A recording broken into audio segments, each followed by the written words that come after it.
Well, I always viewed WCSB as the best of the local college radio stations, slightly better than Case Western's WREW, mainly because the majority of the staff is from Northeast Ohio, where that's not the case with the other college stations. And so we understand Cleveland, Northeast Ohio a little bit better. And especially in the 80s when the music scene was so much better than it is now. And we had the opportunity to break a lot of bands that commercial radio wouldn't touch at all. And you're thinking, really, they wouldn't play The Cure or New Order or Depeche Mode? And at that time, they wouldn't. Let me take your hands, I'm shaking like milk. So it allowed us an entryway into building a substantial audience. At that time, we were listed in Arbitron ratings with roughly 15,000 listeners. We subscribed to it at that time.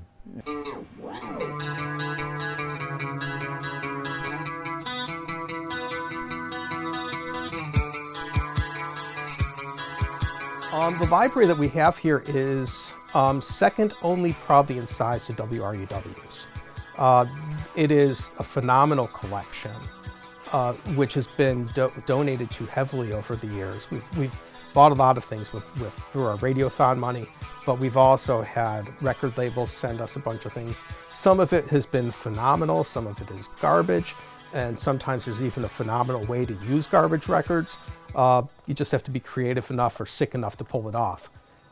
The other thing that I could say about the library is it's immense, and there's so much. Like when I started here, all we had was vinyl, and we had maybe a few shelves of CDs.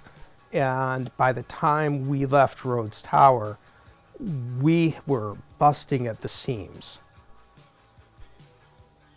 My name is Keith Newman. I am a member of WCSB, and I've been here since 1993-ish. I've started off being completely enamored by the late night radio culture that WCSB had back then.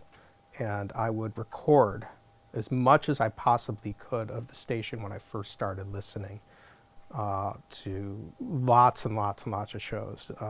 Steve Wainstead's Wainstead All Night.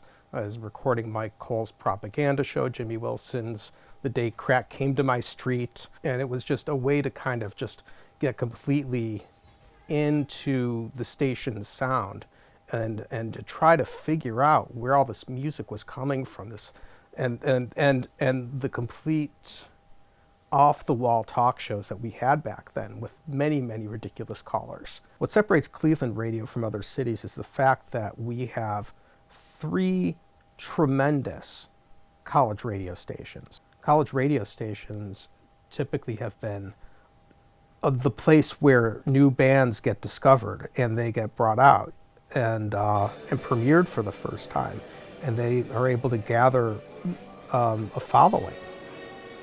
When you don't have that, you know, you've got much more of a groupthink and you don't have as much of a scene.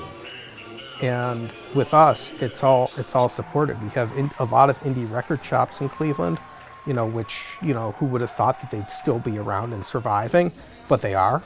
And then we also have the music venues, and it all works together because there was this inner freakdom that we have in Cleveland that goes back to like the days of the Mad Daddy being on the air and Ghoulardi being on TV.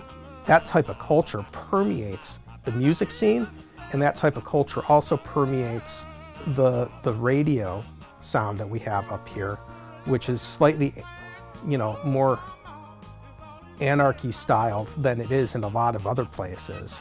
You know, we have our rules that we follow, but we break a lot of conventions. You know, you just listen to our station IDs and you'll realize we are not like anybody else.